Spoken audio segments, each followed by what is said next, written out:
गधा और भेड़िया की कहानी। जंगल के पास एक घास का मैदान था।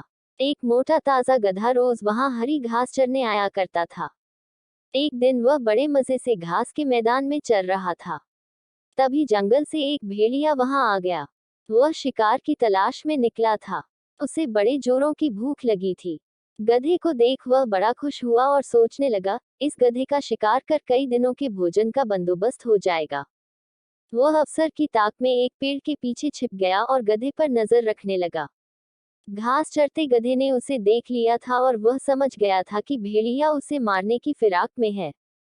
वह यह सोच ही रहा था कि भेड़िया उसकी ओर आने लगा। जान बचाने के लिए गधे ने एक युक्ति लगाई और वह लंगड़ाकर चलने लगा। उसे यूं लंगड़ाकर चलते देख भेड़िए ने पूछा, क्यों? क्या बात है? तुम यूं लंगड़ा कर क्यों चल रहे हो? क्या बताऊं भेड़िए भाई, मेरे पैर में कांटा चुभ गया है। बड़ा दर्द हो रहा है, इसलिए यूं लंगड़ा कर चल रहा हूँ। क्या तुम ये कांटा निकाल दोगे? मैं भेड़िया चकित होकर बोला, मैं जानता हूँ भेड़िए भाई, तुम मुझे खाने के बारे में सोच रहे हो, मगर जब तुम मुझे खाओगे तब ये कांटा तुम्हारे गले में अटक सकता है, इसलिए इसे निकालना जरूरी है। भेड़िए ने सोचा, गधा सही कह रहा है। खाते समय मैं बेकार की मुसीबत क्यों मोल लूं? इसका कांटा निकाल ही देता हूँ, फिर इसे मारकर मजे से खाऊंगा। वह बोला, जरा दिखाओ तो, तुम्हें कहाँ कांटा चुभा है? गधे ने अपना पैर उठा दिया।